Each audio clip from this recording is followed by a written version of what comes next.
you had an enjoyable and or restful spring break.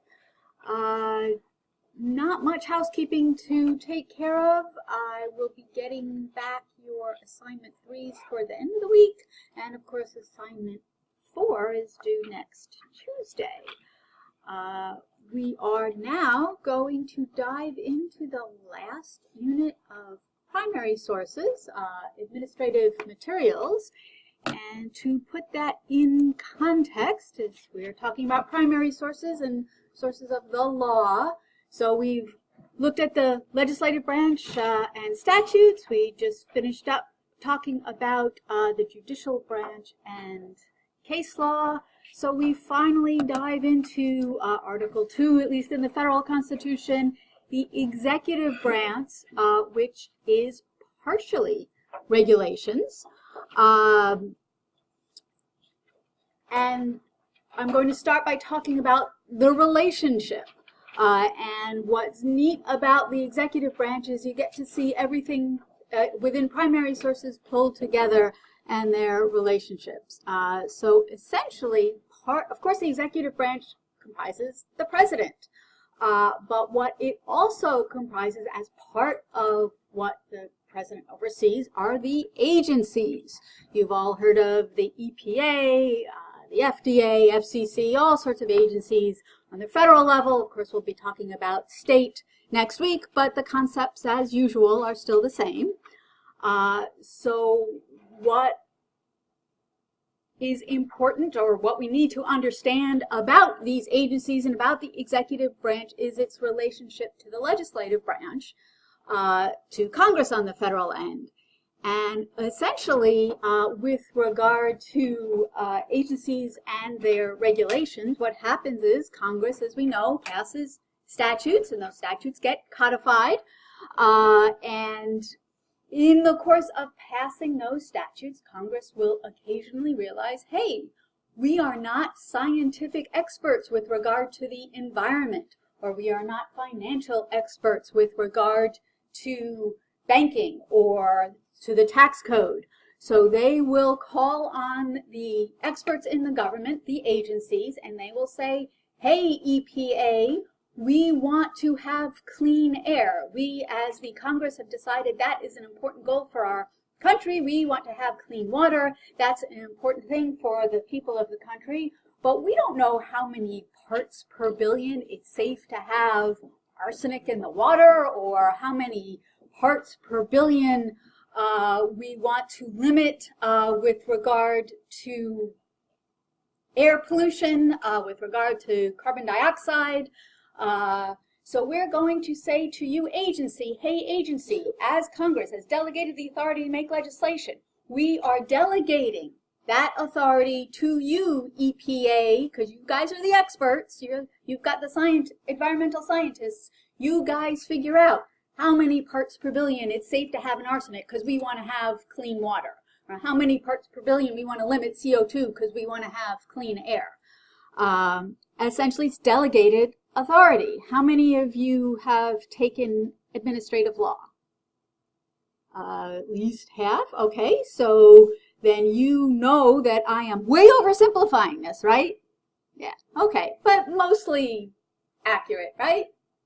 Okay, mostly accurate is good.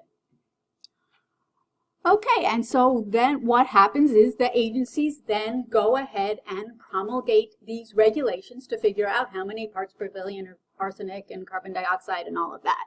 And those become regulations, and we'll talk a little bit about the process. You talked a whole lot more for those of you who did take administrative law. We'll talk a little bit at how it relates to research. So those agencies go ahead and promulgate these regulations, and not surprisingly, these regulations appear in a codified publication, again, codified, arranged by subject, has the present regulation, with only the present in-force regulations, in something called, thankfully, a normal intuitive title, Code of Federal Regulations, at least on the federal end. The New York title isn't quite so intuitive. We'll worry about that next week. Okay, so in order to put this into context and to give it a little bit of real-world applicability, I'm going to go to one of my favorite sources, as you know by now, and that's The Daily Show. And yes, it's the old Daily Show, and we will actually see a guest appearance of a somewhat younger John Oliver. But what I like about this, it's old, so it's referring to something that happened now over 10 years ago, but the concepts are absolutely the same, and actually this very subject is actually coming back, so something's come back around again.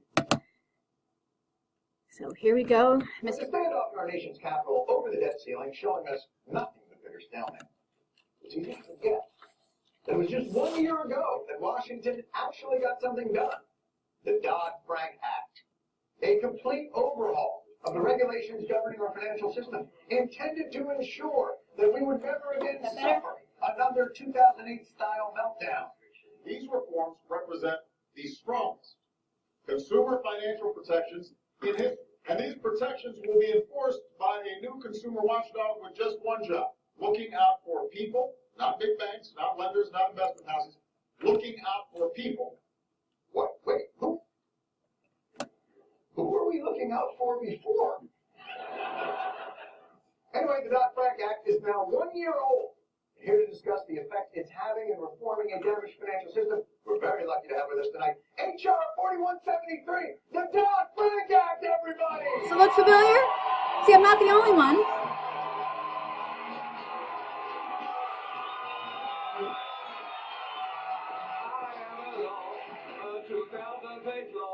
Congress passed me without one single flaw. I make sure Wall Street plays by the new regulations, protecting your investments across the entire nation. Hang on there 1 second. What? I'm sorry, Dodd-Frank. Uh-huh. What the hell happened to you? What do you mean? I don't want to say it, but you look like... Oh, hey, easy. Washington's a tough town, John. Since getting past, yeah, I've taken a few shots, but I'm still standing.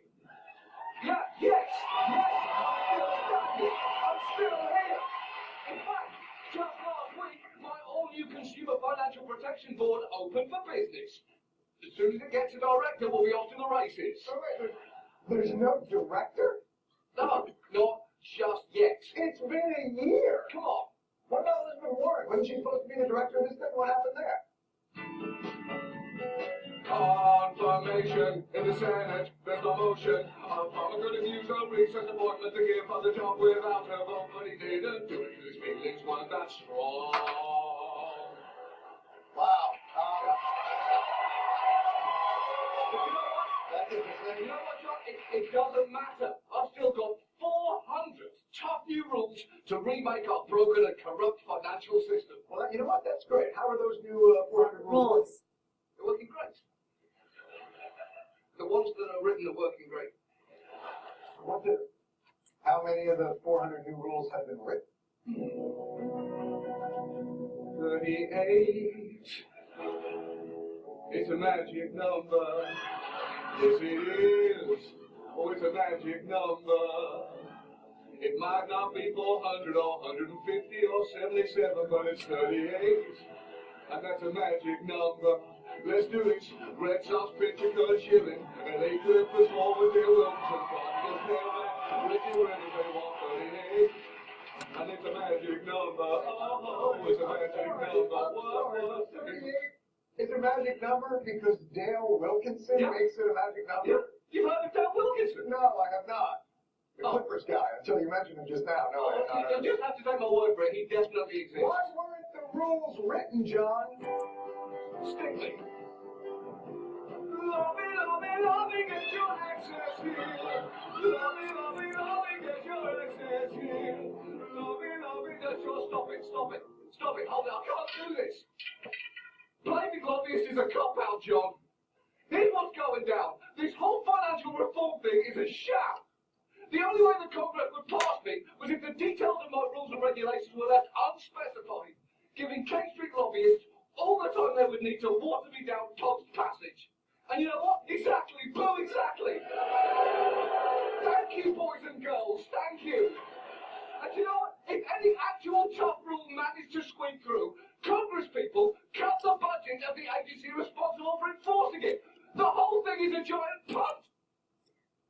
Okay, so we'll end there. Hopefully you get a different sense of some of the real world implications for delegation and how Congress might leave some of the more difficult decision making up to the agencies as a mean of getting agreement to pass a measure. That seems to be what was suggested for Dodd-Frank, as well as the more classic explanation of delegation of just delegating to the experts.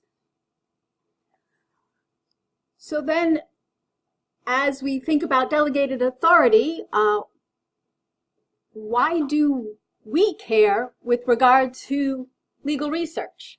So in the attempts to reinforce the idea of delegation as well as answer that question, let's take a look at the walkthrough starting on page 1 to give you a sense of the agencies that I was talking about. Of course, I know that's way too small for you to read, so this is actually also kind of small for you to read, but this gives you a sense of the different agencies, at least on the federal end, that Congress may delegate to, and just about all of them do promulgate regulations at some point. And then moving to pages 1A and really page 2. 1A is just the title page. We are now looking at that Code of Federal Regulations, again, where we will find the regulations that are currently enforced, subject arranged. But looking to page 2, part of what's included in the Code of Federal Regulations is this statutory authority table. So again, hopefully to reinforce and help you understand the idea that within the U.S. Code, so within the codified statutes, what Congress has passed, they go ahead and give authority to the relevant agencies to promulgate regulations. And that table of which statute authorizes which regulation you can see set forth in this table. Again, just to hopefully reinforce that concept of delegation.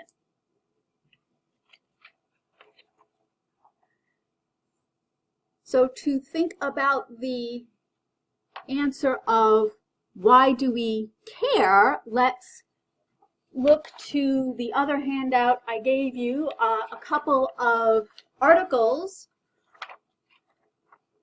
And these articles talk about basically lawsuits that were filed by a variety of different parties regarding the agency's authority to promulgate whatever rule they promulgated. So we see pulled together the relationship of all three branches. So we see here on the first page of the article, attorneys general say EPA exceeding authority with clean water rule rolled back. So the EPA is rolling back a clean water rule. And essentially, as you can see from the article, several state attorney general has sued the EPA, and you can see some underlining a few paragraphs down the page that stating that the EPA violated federal law by essentially taking action outside their statutory authority. So again, this is why we care, because if you are representing a client who either is involved in something with regard to an agency rule or wants to do something and an agency rule prevents it, or a new agency rule is promulgated and that somehow affects your client's business or other activity, it may be that the rule has exceeded that particular agency's authority, and that's something that you could possibly bring an action against the agency for. Or perhaps you'd be on the other side in defending the rule, depending on your client's interests. So turning to page 2, again, we just see more detail. The head of the EPA at the time made a change to the definition that wholly redefines the waters of the United States under the Clean Water Act. So in the Clean Water Act, there was some definition that was relevant to that act having to do with the waters of the United States, and apparently, at least according to this lawsuit, that the latest regulations changed that statutory definition, and of course agencies can't change statutory definitions, only Congress can do that. So that's what the attorneys general are claiming that's happening, so that's why they're bringing suit. And again, just to reinforce the relevance and how this works its way through in real life, turning to a slightly older article. So the first article, it's always good to be bibliographically aware and know what date we're looking at. So the first article about the rollback was in February 2018, so a little over a year ago. This next article, a little bit older, 2014. I can tell that from the URL. And so this has to do with a Supreme Court case and an actual decision rather than a suit just initially being filed. So back in 2014, the Supreme Court mostly validated the EPA's plans at the time to regulate greenhouse gas emissions. But it also, in the same ruling, said that the EPA had gone too far in interpreting its power. So again, this Supreme Court decision basically said two parts for two different parts of the issue. So it said on the one hand, the agency tried to again rewrite provisions of the Clean Air Act, which it cannot do, but it did grant the EPA some of that it properly used some of its authority with regard to regulating gases that contribute to global warming. And I'm just reading from this. And so the court in part told the EPA they exceeded their authority, but in part they did uphold their authority. And one other interesting aspect to point out about this article, and just another way of looking at, oh, actually, let's look at page 2. I didn't underline it, but the sort of second full paragraph, although the law said emissions of certain pollutants of, so again, they're getting very technical here. So 100 to 250 tons triggered. It said the EPA had to raise those, and then the Justice Scalia, who wrote the majority opinion, said that agencies are not free to revise clear statutory terms. So again, just reiterating the same point as it's been applied in the real world. And as I said, another aspect of this, apparently to go to page 3, and I highlighted this paragraph for you, back in 2007, the Supreme Court actually ruled that the EPA did not do what it was supposed to. So that's another aspect of delegated authority. Not only do agencies need to stay within their authority, but they also need to do what Congress tells them to do.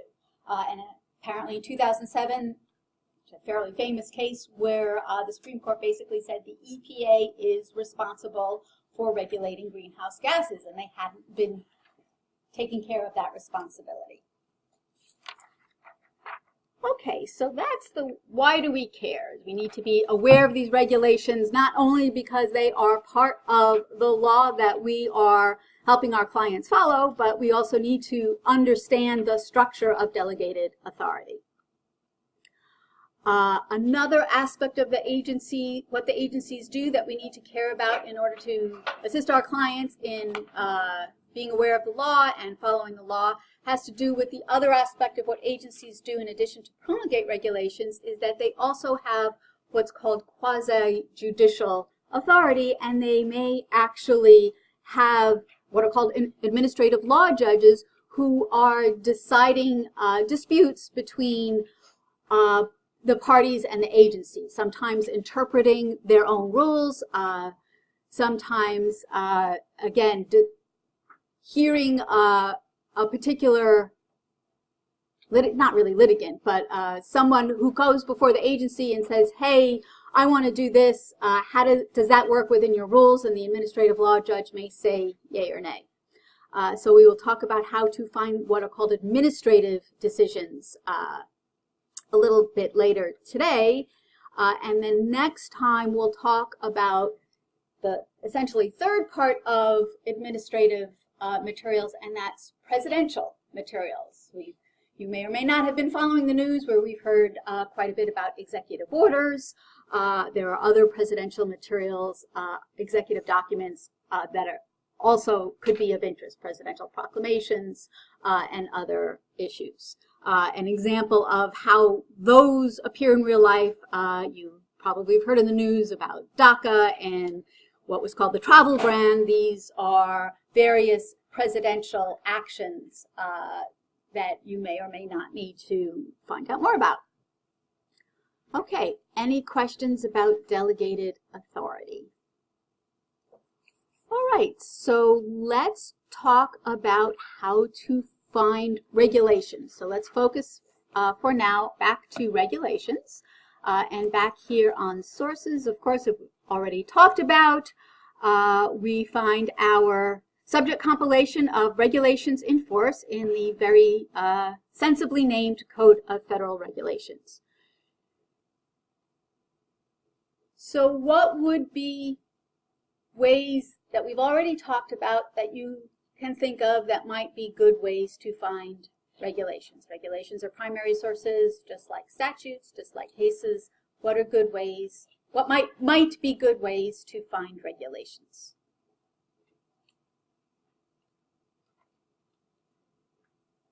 You all know these answers. You've said them before, just not with regard to regulations. Google it? Yeah, you could Google and see if there's regulations on a particular subject. I'm thinking more, let me rephrase the question and then let you answer, Jessica. What would be ways of finding out if there are regulations that apply to your client? Googling is an answer. We'll talk about the advantages and disadvantages of that in a moment. Jessica, did you have a different answer? I was going to say Cornell Law School, looking at like the index of the CFRs. So you could go to the index of the CFR, either at the Legal Information Institute or elsewhere. What's a way we know to find primary sources about a particular topic? Thank you, secondary sources. See, no trick questions. And you'll have good other answers, secondary sources. For extreme bragging rights, what's another way to find secondary sources? It's one of our BFF, our best friend. Another way to find other primary sources or secondary sources.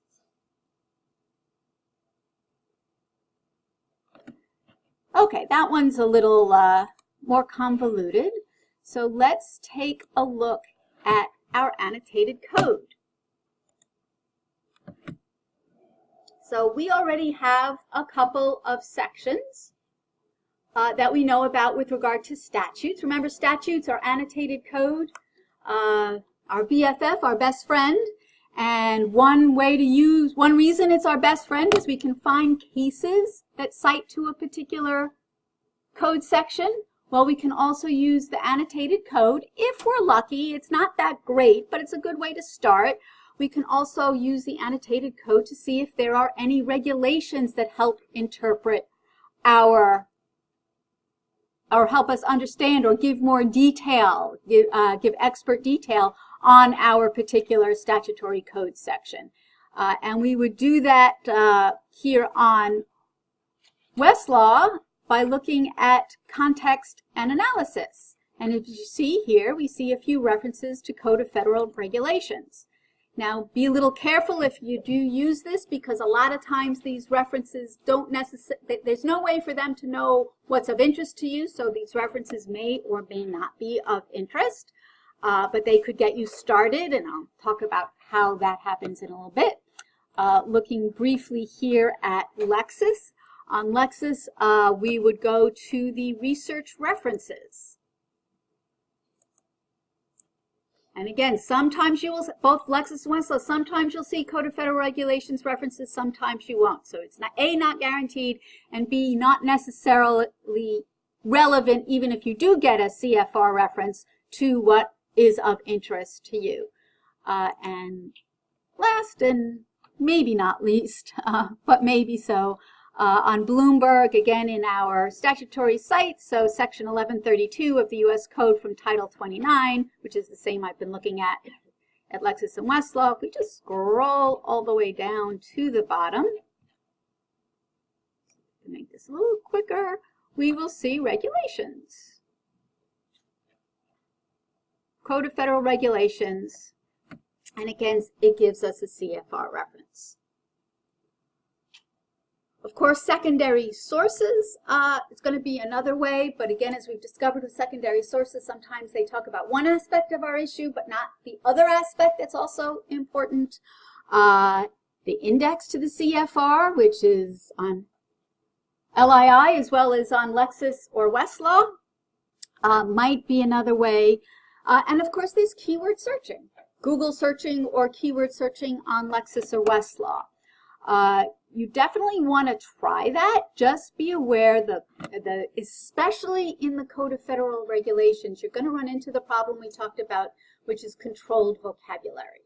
So the vocabulary, the keywords, the words that are actually in the CFR are highly specialized, and that's why we have regulations, because they're highly specialized area. So, I mean, you don't know what the chemical name is of whatever pollutant you might be interested in searching. You're going to have a hard time Googling or even doing keyword search on Lexis or Westlaw. So just as long as you're aware of that, you can get around that a couple of different ways. So let's see what happens when we do a keyword search. And I'm going to go take a look at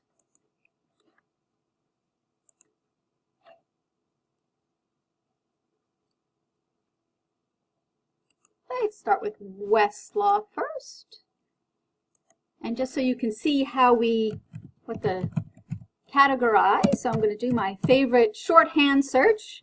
Again, it's not the best search because I'm not spelling out the different terms for HMO. So here on Westlaw, they make it pretty straightforward. It's just regulations. And then, of course, you can narrow to your particular jurisdiction. We're, for today, talking about federal. So why am I not getting any federal? Because I've got it limited to New York. See, bibliographic awareness. So let's try that again in all state and federal.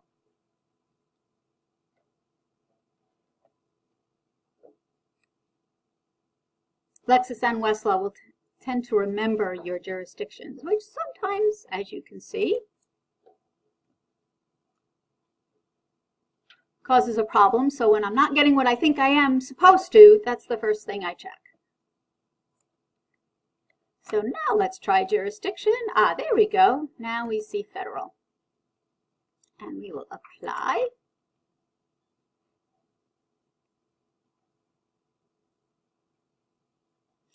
Okay, so here we have public health, administration, and management. Not really, again, Title 42, public health, not exactly on point for what is of interest to our client.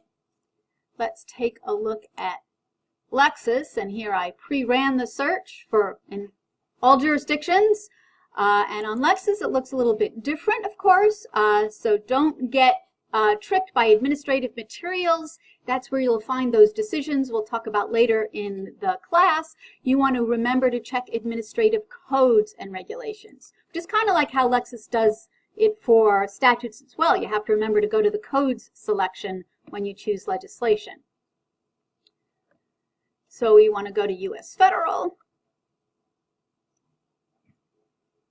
And then, again, administrative codes. You'll notice there's also something called the Federal Register here. We'll talk about that in a little while as well. But again, when you need to find the code, the regulation as it exists today, you want to go to the Code of Federal Regulations.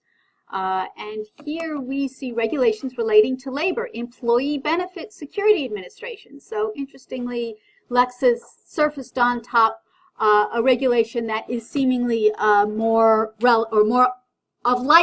interest for our client. Okay. We also mentioned the index as another way to find regulations. And if we turn to page 3, this is what the index would look like in print. But you'll also find the index on Lexis and Westlaw and possibly LII. If Jessica's found it there, I haven't looked. But here on, just to show you how to get there on Westlaw, and it follows the logic of the U.S. code and state codes. If you go to the actual CFR off of the home page, you see the index right here. Lexis is a little trickier. I'm going to open a new tab. Lexis is a little trickier because you can't really browse to it, although that may, since lots of people prefer to search, if you just type in Code of Federal Regulations, you see the index starts to pop up. And in print, and this is what the index would look like if you browsed it online as well. So in print, if we knew that we were interested in employee retirement income security, so again, we're coming to the regulations with a decent amount of knowledge on our issue already. The regulations is not somewhere you would probably start with unless you already knew of the regulation that was applicable. So it's telling us to see pensions in the usual index form. It's sending us to other places. So we go to P for pensions, and it would work the same way online. And then we look under Employee Retirement Income Security Act. And then we would need to scan through the index. And one reason this might actually be a useful strategy is that, again, because of that controlled vocabulary, we don't know exactly what words to type in that might be in the regulations that would pull them up in a keyword search, either on Lexis and Westlaw or on Google. So the index might help us out with that terminology so we just don't have to guess randomly at what words to type in. And in scanning down, we might recognize that we've seen in our secondary research, and again, why secondary research can be so useful and important, we see group health plans, and we've seen that reference before and seen that relevant for our client, and it's referring us to 29 CFR 2590. So we will keep that in mind, and we might continue scanning the index under our topic to see if there is anything of interest. Okay, so here's where the key tip, the key thing you want to remember about doing regulation research, and this is true for federal and state. We'll go over it again next week when we talk about state, and that is you will probably need to get a start in terms of whether there are regulations and where they might be from somewhere. So we've already talked about those somewheres. We've talked about getting references from secondary sources. We've talked about looking at the index. We've talked about keyword searching either on Google or Lexis or Westlaw. We've talked about your best friend, the annotated code, maybe giving us a reference, but it may or may not be a great reference. Once you get one of those references, and what we will notice is that, so here, when we looked at, let's just get back there, when we looked at the annotated codes, we got to Title 29 CFR and 2560. In the index, we saw 29 CFR 2590. Our keyword search on Lexis, see if I still have it up. Yeah, keyword search, 29 CFR 2560. So 29 CFR seems to be a theme, right? And as we'll see in a moment, actually we can see right here, Title 29 is labor.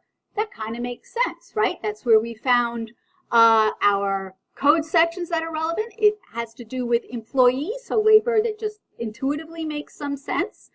And then we see 2560, 2590. I think we had, what was the other one? 2550, it doesn't really matter. So 25 something. So we're sort of in the same area here. So that's giving us an idea, okay, we need to look in Title 29 and somewhere in this 2500 area. So the big key, exclamation, highlight, stars, however you emphasize something in your notes. When you are when you're doing regulatory research, wherever you get a reference from, look in the table of contents. I know, boring, you've heard that already how many hundreds of times. It's very important in secondary sources. It's very important in statutory sources. It's totally critical with the code, with regulatory resources. Now, you may go to the table of contents and might not find anything else, but more often than not, you'll get a reference that isn't quite right from all of those places I just went over. You'll get to the table of contents, and then you'll find the area where you really need to be. Or you'll get to the table of contents, and you'll find a totally different area that you also need to know about that you didn't get references from, but is equally important to what you already found. So let's take a look at the table of contents for the CFR. So here's a result that sounds promising on Lexis.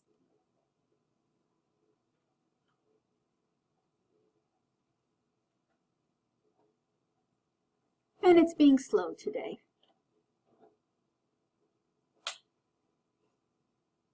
So here's what it looks like, one particular section on Lexis. And we see, I clicked on the table of contents already on the side, or we see it laid out in the heading here, which I actually like a little bit better, but whatever works for you. So I can see what context this section is in. So we already know it's labor, regulations relating to labor, and then this chapter 25, employee benefits, and then a subchapter, administration and enforcement, and then the part, rules and regulations. So let's go to, so what I like to try to do, and this comes a little bit from experience, but sometimes you just have to guess, and it's really easy to go back and try a different link here. So you might guess, labor sounds pretty general. So I'm trying to guess where in the hierarchy I want to look that's going to give me the broadest view of what's of interest to my client. So labor is kind of general. Regulations relating to labor is kind of general, but employee benefits sounds promising, so that's where I'll go. And we see chapter 25, or XXV for the Roman numeral. And we see that hierarchy may be a little bit easier to read, and I can kind of confirm, okay, labor, as we said, that covers a whole lot of different areas that aren't of interest.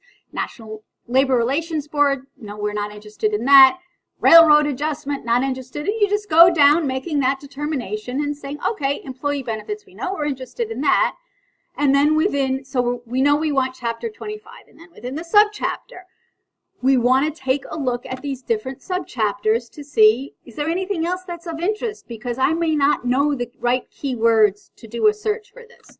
So under general, because you always got to look at general because it doesn't really tell you what it's about, unfortunately. Interpretive bulletins, that's probably not going to be too important for our client, but definitions and coverage, that's definitely going to be of interest to our client. So we want to look at part 2510 and any sections within this. And so here's how the structure of the CFR, how you read a citation for the CFR, how the structure works. So you have the Title 29. That's pretty straightforward. Within Title 29, we discovered it was divided by chapters, or really subtitles. So I'm not really going to care about the subtitles. And then those subtitles divided by chapters, chapter 25. And then within chapter 25 are the different sections. And I know they're sections because I see the little section symbol. So this is the actual regulations section, and it's numbered 2510.31, 2510.32.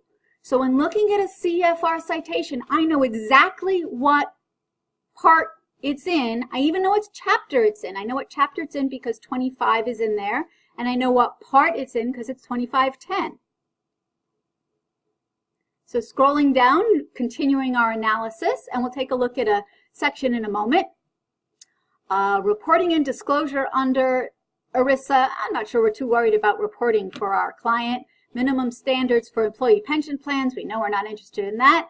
And again, I'm not going to read through all of these, but you get the idea. You just go a little, and you see it doesn't really even take that long. You go through and you decide what might be of interest. So fiduciary responsibility, we've seen some indications that that might be something worthwhile for our client. So you might want to take a look at subchapter F, part 2550. We already know administration and enforcement's of interest because that's where we found our original section in part 2560. So you see how these parts work. If you go to the walkthrough, so we're looking at 29 in print on page 5. If you turn to page 6, the table of contents of Title 29, we see the subtitles and the chapters. So we see chapter 25, and the reason I'm showing you the print is really to get you to page 7, because it might help it make a little more sense for you to see how the print looks, because it lays out the parts all on one page. So you see parts 2509 and 2510, 2520, and the different parts that we were looking at. So the part, think of a part essentially as a category. It's not a section. So 29 CFR 2510 is not a section. That is not a regulation section. That's a part. That's a category of sections. So we know 2510 might be of interest because we always want to look at definitions. And we already had a reference. If you turn to page 8, the parts just continue numerically. To 2590, rules and regulations for group health plans. That's the part reference that we got from the index. And again, that part is just a category of sections. It's not a section itself. You would turn in the book, and here's the actual CFR. I'll pass this around in a little while. Or obviously you can just click on the section on Lexis or Westlaw. Okay. So everybody understand how the citation works, how the titles sound actually quite similar to the USC titles, right? They're not necessarily the same. The labor, turns out both are Title 29. So the titles are numbered in the U.S. Code. The titles are numbered in the CFR. It happens that they're both Title 29 in both USC and CFR are labor. But that's not always the case.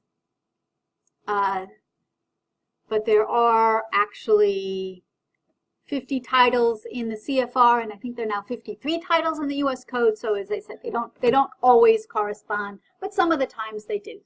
But don't make that assumption that they do correspond. Okay.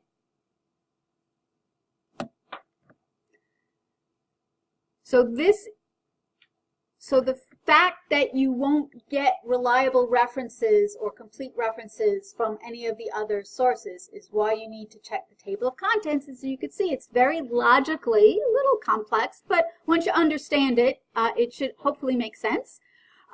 Logically laid out, so that's how you can find other regulations that might be more relevant or other additional regulations that might apply to your client from the references that you start from whatever source. Everybody think you understand that? Because that's, as I said, that's the key, is checking the table of contents and understanding how the table of contents works. Okay, if there are no further questions, let's get to know a regulation a little bit better. And I will, so in 2510, I'm just going to put a regulation up on the screen, but it's pretty much what we see, it just looks a little bit different. What we see in Lexis and Westlaw is what's in the CFR. If we turn to page 9, so here we see the table of contents for the particular part. So for part 2510, that's what we were actually just looking at back here. We saw the table of contents with all the sections within the part. And then what we see is the authority. And so what the CFR is telling us is where Congress in the U.S. Code authorized these regulations. So for the entire Part 2510, now I'm looking on page 9 and you see my explanation. Basically for these sections in Part 2510, here are the sections in the U.S. Code and other places that give the authority to, in this case, the Department of Labor, to authorize these particular, to promulgate these particular regulations. Again, that authority can be very important depending upon your client's issue. And then we get to the particular section. So we see 2510.3-1. And we finally get to the actual text of the regulation. And we notice, just so you understand my terminology, the regulation section number is, so we're looking at 2510 3.1, and the name of the section is Employee Welfare Benefit Plan. So you understand what I'm referring to. So let's take a look at a different part on page 10. So part 2510 was pretty straightforward. There were only a handful of regulation sections in there. Part 2590 is a little more involved. So let's take a look at that so that we can make sure that we understand it. So I'll show it here on Lexis, and then we'll take a look at it in print so you can see it up close and personal. So on page 10, part 2590, again, we've got the category 2590, rules and regulations for group health plans, the subcategory or subpart A. Don't worry too much about the subparts. It's not really going to be of particular relevance. And then within each subpart or subcategory, we dive into the actual section numbers and the section names. And on page 10, we see the table of contents. On Lexis and Westlaw, it's going to be set out a little bit differently, where you can expand each particular subpart.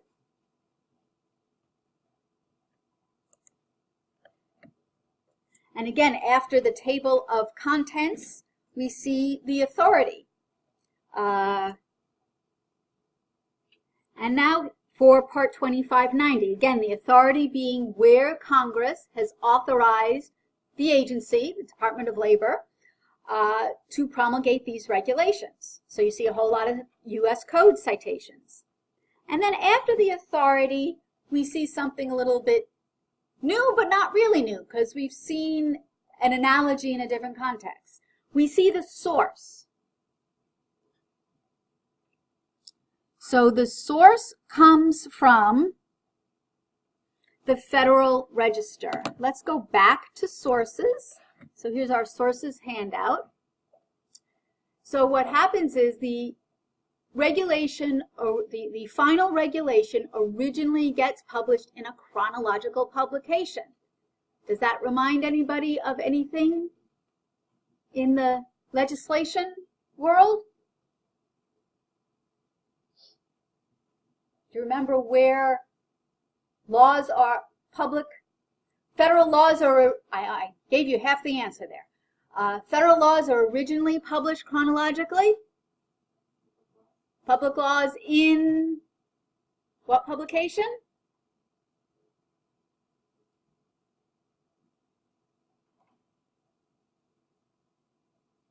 Statutes. Statutes at large. I heard a whisper somewhere in the audience. Okay, so again, the same concepts apply. So back here to regulations. So the Federal Register is where we will initially find regulations published chronologically. So that's the source. So you are seeing the source for Part 2590, originally published in 62. I'm back here on page 10 of the walkthrough. So Part 2590 was originally published in 62 Federal Register, page 16941 in April 1997, unless otherwise noted. So the part was originally published back in 1997, but there might have been either subparts or sections that were added to Part 2590 after 1997. And you will see that as you go through the particular sections.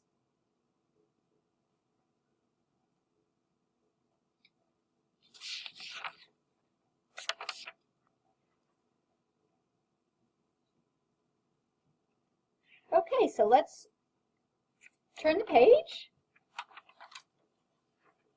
So let's look at an actual section at long last. So let's look at section 2590.715-2719. It's a mouthful there. It's just the full section number, the name of the section, internal claims and appeals and external review processes. Could be of interest to our client. Maybe we need to find out what kind of claim procedure she either needed to go through or we need to help her go through before we can bring any litigation, because a lot of times you have to go through an administrative process before you can bring an action in court. And so we might want to understand this particular section. There's the subsection, if you look at the bottom of right-hand column, requirements for group health plans and group health insurance issuers. So all of this may be important. Turning to page 12, minimum internal claims and appeal standards. I've got a little arrow on page 12 highlighting for you what might be of interest for our client in this particular regulation section. And then turning to page 15, this particular section, 2590.715, 2719, we're learning that there was actually a different source at the end of this section. We're learning that there was a different source. So this particular section got added later than 1997. It got added in 80 Federal Register 72264 in 2015, in November of 2015. And I'll explain to you why you care about the source in a little while. We already hopefully understand why you care about the authority, right? Delegated authority, okay. Okay.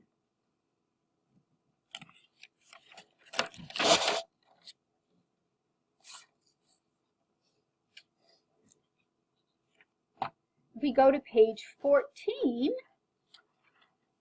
we see subpart D, so we're still in part 2590, just looking at the sections that might be relevant. And sure enough, 2590.731, and we would have seen this in the table of contents as well, preemption. That's another thing we've got to worry about for our client. So we certainly want to know about this section. And what we see under subpart D is that it's got a different source also. So this got added later. And again, where you would find that in the Federal Register. And then at the end of section 2590.731, we see the source for that particular section. And so that source for 2590.731, if someone could write this down, because we're going to look at this later to find out why we care about all this. So 69 FR 78778, December 30, 2004. And then that's when it was originally added, and then there's subsequent changes in later Federal Registers and in later years. So we'll be looking at that later. Any questions? So let's take a look at this on Lexis and Westlaw. So we see what it looks like, and Bloomberg, and see what sections look like there. So let's see what we've got up here for Lexis.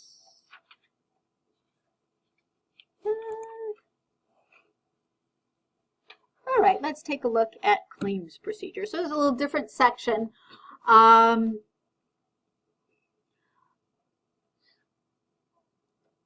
So essentially, Lexis makes it pretty easy to find. I mean, you've got the section, the text of the section, which is, of course, the most important part. The other information that we were looking at, basically, if you scroll down, well, this may not have been the best section to choose. Let's go to a different section.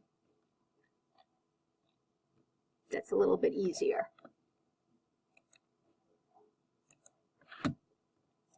So let's try 2569 CFR 2960.502. This one's just a little bit more straightforward. Once you see where it is in the section, then you could find it in the more complex ones.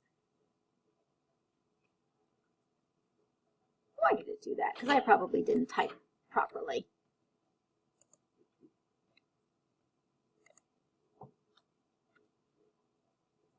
No, 502.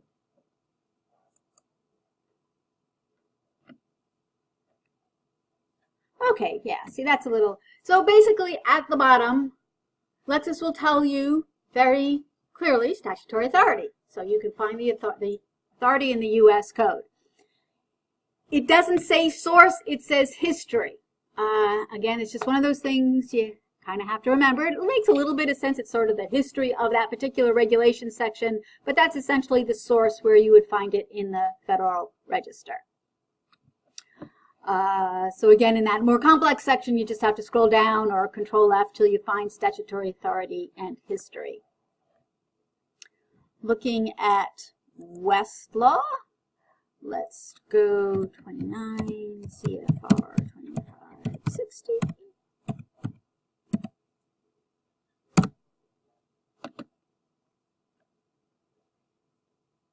So same section on Westlaw. Again, authority is pretty straightforward, where the U.S. Code authorizes this particular regulation promulgated, and Westlaw calls it credits, just like it does in the U.S. Code and statutory codes. So that's, again, where in the Federal Register you would find the original promulgation of this particular regulation section. So it goes section by section on Lexis and Westlaw rather than finding it in the print under the parts and subparts. You probably will be using online more frequently anyway, but that's how to read it.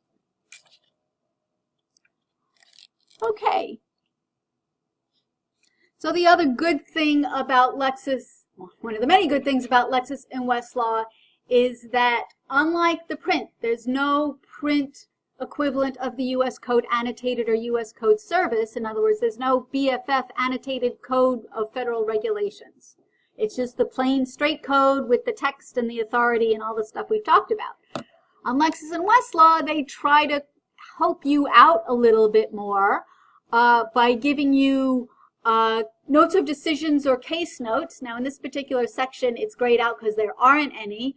But there's also citing references. So you might find some cases that at least cite to your particular regulation section as opposed to discuss it more in depth, which is what would be in the notes of decisions. Similarly, on Lexis, get to the right section, you would find case notes again that might interpret your particular regulation section. Bloomberg, not so much on the annotated code, but if we get to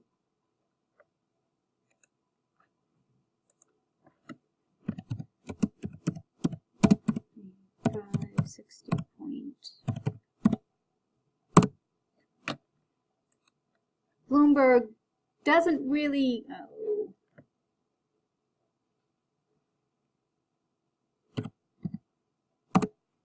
Bloomberg's not very forgiving on citation formats, as you've probably discovered already.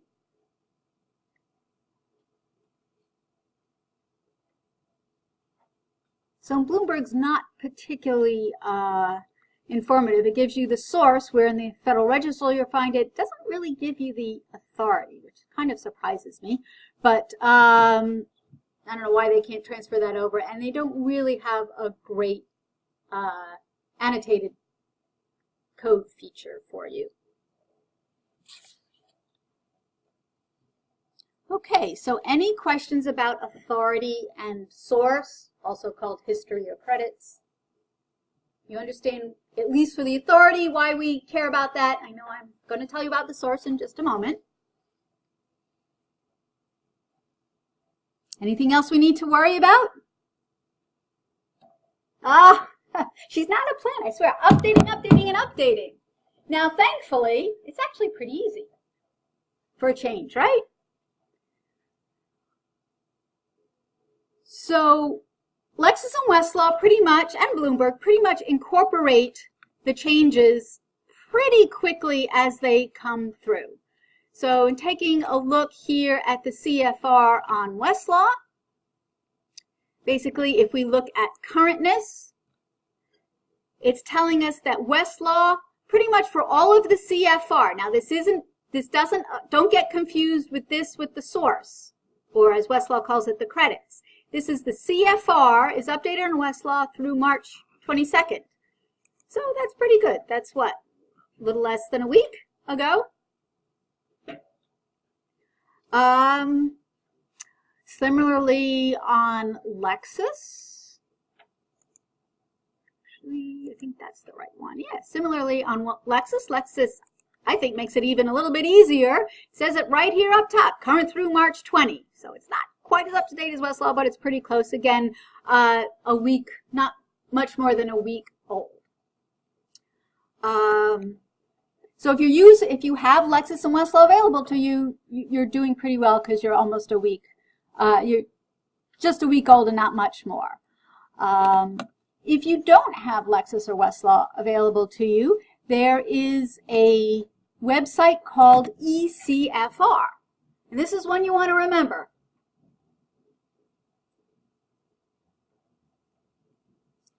However, when you Google ECFR, or at least when I've been Googling ECFR, sometimes I get this ecfr.io on top, and sometimes I get this ecfr.gov.ecfr.io on top. It flips back and forth. It depends on how often you click on one, I think. So if this ecfr.io is on top, this is what it looks like. And if you look on page 15A, that's the ecfr.io. And if you look on page 15, that's the ecfr, the gov.ecfr.io. How do you know which one to go to? This brings us back to our very first class. And remember, we looked at those two different websites. Now, they were totally different websites. They didn't try to say they were the same thing. But one was far more reliable than the other. And we have actually contacted the GPO, the Government Publishing Office, to ask them, do they know about this ecfr.io? Because it turns out this other one is the legitimate one, the one on page 15. Do they know about this, and how come it's out there? And basically, we didn't get much of a response other than we know about that. So .io, one of my colleagues did a little bit of research and found out that .io is actually the domain for the Indian Ocean. Apparently, it's also a domain used by a lot of highly technical people in Silicon Valley because they like the IO also stands for input-output, even though the domain is technically for the Indian Ocean. So some people, for reasons I cannot figure out, had decided they want to put up their own ECFR. I have not done any comparison as to whether it's the same as the official one. But be aware. Again, this goes way back to our first class. Just be aware of what you're looking at, and like, oh, you know, that's looked kind of plain to me. What triggered, what keyed me in was I thought it was a little bit surprising to have these ads up here. Because in using government resources, you typically don't see ads because the government doesn't want to promote any particular business over any other particular business, right? So I thought, why is the ad there? And poked around and didn't find very much. And finally, what I wound up doing to figure out what's the right site to go to is I actually went to GovInfo. I knew about GovInfo, so that's a site we all know is the government site. I went to the Code of Federal Regulations on GovInfo, and we'll come back here in a moment. And I scrolled down and I found the link to the electronic CFR. And that one I knew because it was linked off of a reputable site. That one I knew, and that one, I'll show you again just for illustrative purposes. That one brings me to this ECFR.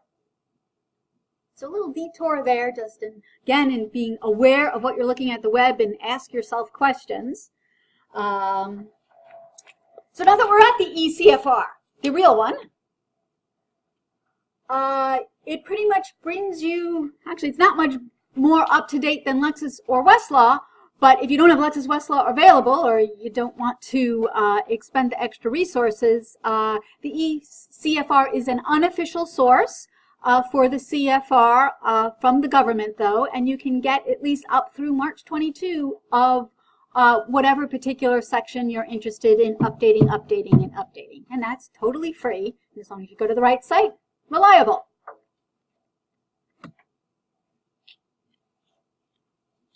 Any questions about the ECFR?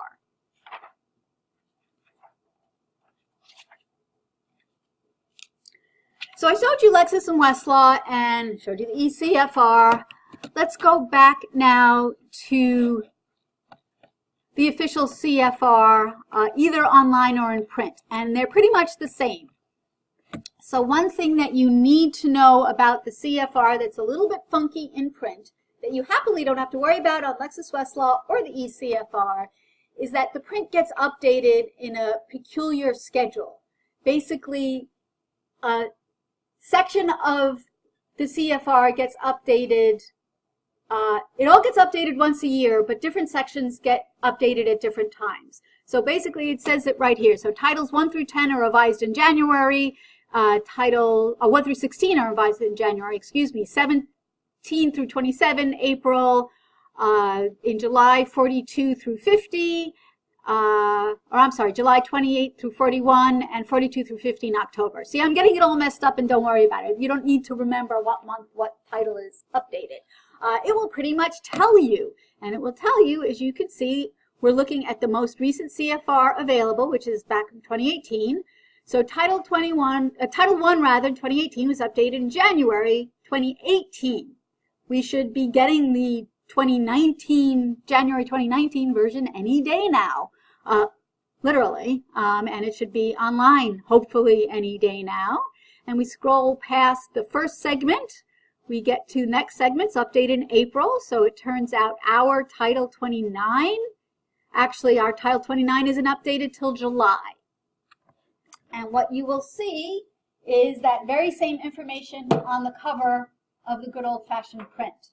Another thing that's actually kind of good about the good old-fashioned print is that when we do get the new 2019 volumes, they will be a different color. So sometimes you'll see on the shelf, you'll see a whole bunch of one color and then a whole bunch of another color. That's just a different update schedule. So now that I've explained what that looks like, I'll pass it around. Again, I don't think you have great cause to look at the actual paper CFR much because it's here for free on the web through the government, obviously Lexis Westlaw, ECFR. But now you see what that looks like. So any questions about the different updating capabilities of the different services? And if for whatever reason, and this is probably true more for you journal folks, if you needed the official place to update the CFR, because the ECFR is unofficial and Lexis and Westlaw is unofficial, you would look at something called List of Sections Affected and List of CFR Sections Affected. And they're actually two separate publications. I'm not going to go into detail because it's probably not something you'll need, but it is there, so I did want to highlight it for you. So you'd look at the list of CFR sections affected for changes to particular known sections that you already knew about. And you would look at the parts affected, that's the other title, excuse me. You would look at the CFR parts affected to see if there were any new sections added to your part. And that's only if you needed to do it officially. I rather doubt that's ever going to be the case for you. More if you're, there are a variety of esoteric reasons why you might want to know that. My advice to you is if you encounter one of those esoteric reasons some point in your future, look at these publications and look at the instructions on how to use these publications, or ask your favorite librarian. What we do for a living. But again, it's not something that most of you, or possibly all of you, will ever need to know. What you do want to remember, and we're just going to zoom past pages 16 and 17 where you'll see examples of those.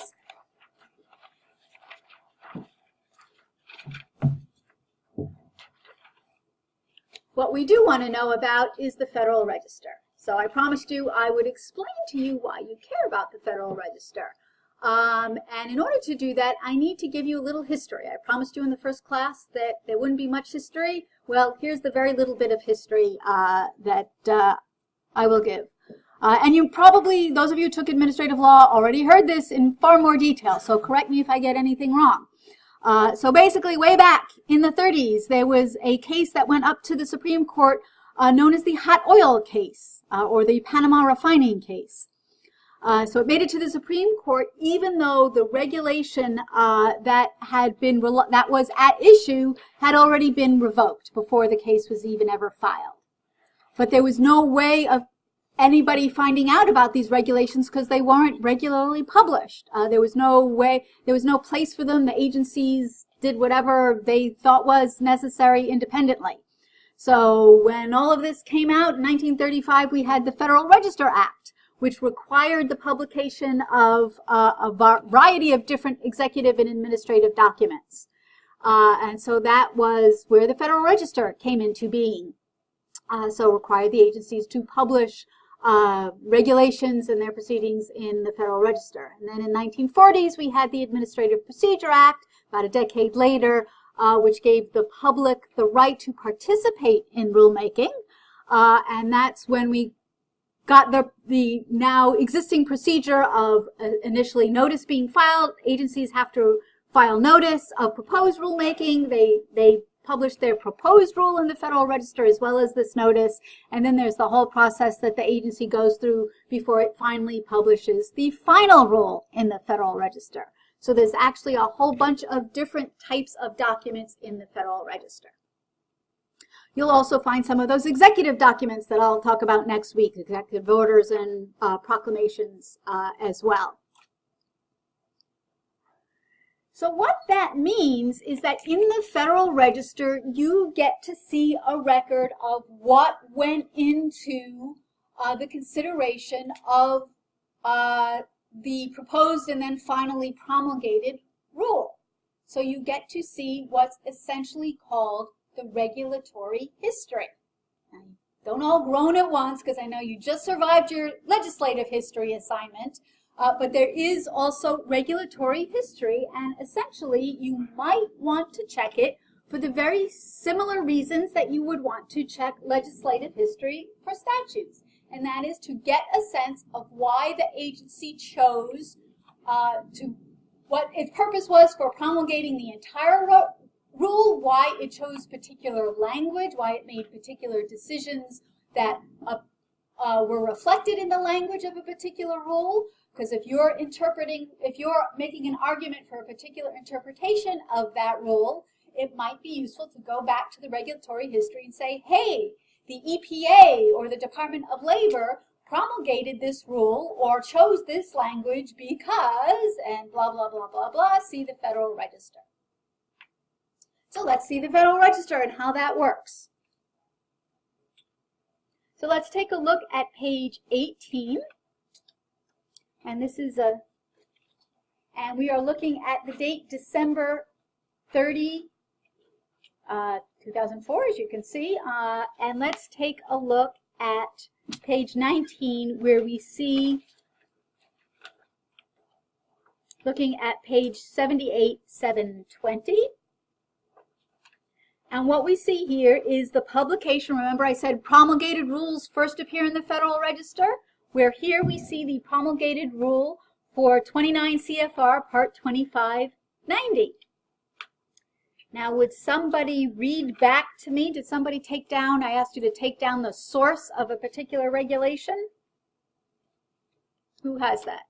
Eli? 69 FR 78778. Okay, so 69. So if we look up top on page 19, we see we're in volume 69, of course, in the Federal Register. What's the date? Oh, December 4th, I thought. I didn't write down the date. So anybody have the date? December 30. So we're looking December 30. And Eli, what was the page you had? 78778. So we're at 78720. We'll get to 778. So you can see how the source from the regulation brought us back to the Federal Register. And again, I'll highlight our page when we get there. But I want to look at the beginning of the promulgation of the part so we can see how the Federal Register clues us in if we do have to do a regulatory history, make a regulatory history argument. So we see, first of all, on page 19, see my handy dandy arrow, we're looking at Part 2590, and we see the action is a final regulation. You want to be aware of that action because remember, the agencies will publish notices, they'll publish proposed regulation, you want to make sure you understand what kind of document you're looking at. And then we see the effective dates of the regulations. Sometimes effective dates are not immediate. Sometimes they're prospective. And then we actually get some kind of neat information we get for further information. Now, of course, this is, 15 years old, so I don't know that this person is still there or the phone number still exists, but it gets you started. You could try the phone number, and if you wanted to call this person and get further information. Now, of course, if you're representing a client, you need to be very careful about that, right? You don't want to give away any client information. But it's kind of neat that they do give you that contact information. And also going further, you see you could actually gives you a web address. Again, who knows if that's still active. And then we get to the background. So we get to the background as to why this rule was promulgated. And we see some of the underlined passages I highlighted for you. Consideration of comments received. So again, the Administrative Procedure Act provides for a comment period where the public and interested parties can comment on a proposed rules, and that's the comment period. And so the agency reviews those comments.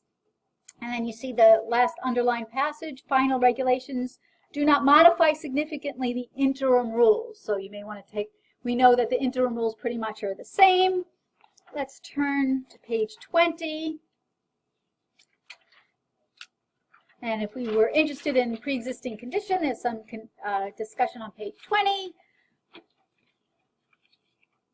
And basically what we see are discussion of what the agency considered, either through the comments or through just what its purpose was. And then at long last, on page 21, we get the actual rule itself. And if you look on page 21, on the upper left, I've highlighted the page 78778. That's the same page, right? That y'all wrote. So this is exactly where that rule final rule appears in the Federal Register. So if you got that site, you could then just flip back to the beginning of the rule, which is essentially what I did to show you these pages. So this is not the same issue of the Federal Register, but I like to give you show and tell. I don't know if you like to see it or not, but this is actually the most recent Federal Register we have in print in the library from February 14th. It's more up to date online, which we'll be looking at in just a little while. I'll start off on this side, just for variety. And that's why we care about the Federal Register. Again, I don't expect that you will need this very frequently, if at all, but good to know and necessary to know about. The Federal Register is published actually every weekday. And here on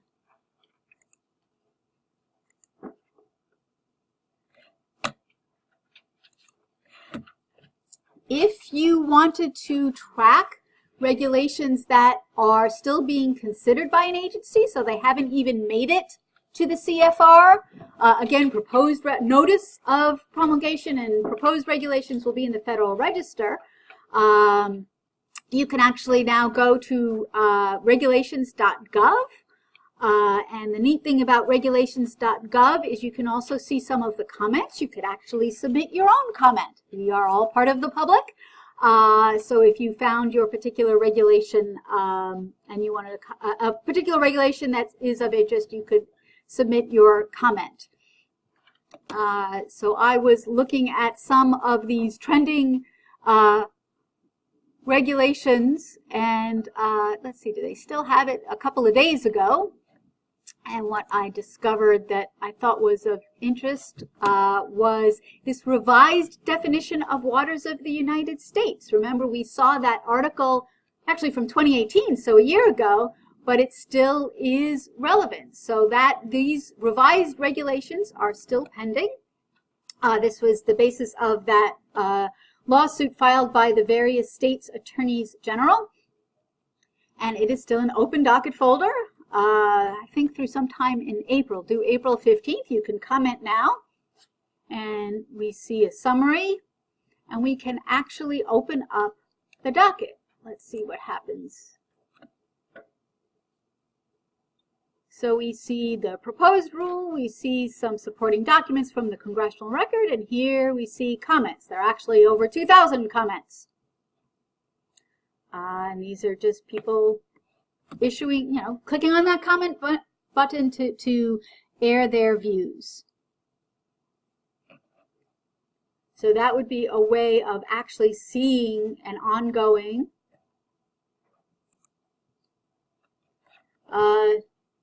the ongoing regulatory process with all of the comments. As I mentioned, the Federal Register is also available online. And so here is, so regulations.gov is different than federalregister.gov. Federal Register is the actual publication that's the online version of the publication that's circulating around.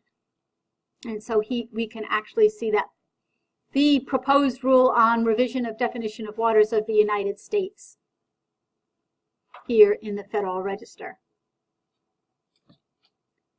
See what date? Oh, from actually, I think it's actually the publication that's going around now, February 14th. That's a funny coincidence. Okay. Ooh, any questions about Federal Register, about regulatory history, about the CFR? Make sure you understand the difference. Again, Code of Federal Regulations, current regulations organized by subject, where you'll be going most of the time for regulations. Why we care, the delegated authority, are very important, the difference between regulations and statutes. I'm amazed at how many newly minted attorneys don't know that difference. It's a little scary, but you all now hopefully do understand it. If you don't, let me know. Okay, no questions. Let's take a break and come back at 5:40. So before we move on to talk about agency decisions, I do want to point out for all of these regulations throughout its lifespan, there are a couple of identifying numbers. If you need to find what's going on with a particular regulation or need to track back its history, one way to do that are some of these identifying numbers, either the docket numbers or the RIN, which I believe stands for Regulatory Identification Number, but don't quote me on that. But it makes sense, so let's go with that. And that's actually how I was able to track through to get to this regulation that we read about in the article. So good to know about those identifying numbers. Think of a docket number just like we saw a docket number in cases. Again, an identifying number to help you track it through its lifespan. Okay, so as I mentioned when we started, administrative materials encompasses a range of types of documents. The main type you'll be dealing with, we've already discussed at length, regulations, but you also need to remember to be aware of agency decisions and guidance. And it comes under a whole lot of different names. Sometimes you'll see it referred to as orders. Sometimes you'll see it referred to as opinions, but basically these are documents emanating from the agency as they consider particular circumstances brought before them. So I suggested to you as we were looking at the regulations that, we might need either our client might have already gone through an internal review with her insurance company, or maybe we need to have her go through that internal review first before we can even take it to court if we decide that's the way to go. And those internal reviews appear before agency, might be administrative law judge or other agency personnel, commissioners. Again, it depends on the particular agency. So they may hold hearings, issue decisions regarding dispute. Agencies may also issue guidance, and we've actually seen this already. Guidance in the form of how their rules should be interpreted, how people with issues regarding that agency's area might apply the regulations, and we will see how to find that in a little while. So as I mentioned, as we saw actually, the CFR, the Code of Federal Regulations, has regulations for the procedures for some of these quasi-judicial functions with regard to either the hearings or issuing decisions, and then they can be appealed to courts. So the question then becomes, how do we find these decisions? They usually don't have precedential value, but it's awfully persuasive to say to an agency or say to a court, hey, look, the agency decided this way. We want you to decide this way, if you in fact find one. And the answer to how to find these is they're best found online. In fact, I don't even know that too many libraries even get the print anymore for most agencies. And unfortunately, while that's a good answer because we're all comfortable online, they're not in one place. So the best answer I can give you is really a few tips and tricks. One, and actually most of these tips and tricks we already know. So one tip and trick is a research guide, and you see on page 24 of our walkthrough, a research guide to administrative decisions. This is actually the Georgetown Administrative Law Research Guide, and I'm at the Administrative Decisions tab. And essentially what the Georgetown Guide gives us is a link to government agencies, and that's actually my second tip, is just to Google the agency and then investigate that agency's website, because every agency's website looks different, so you're going to find it in different places and different agencies. And there's also a very good site that I highlighted here of the Georgetown site that's a different research guide at the University of Virginia, which is a little bit more on point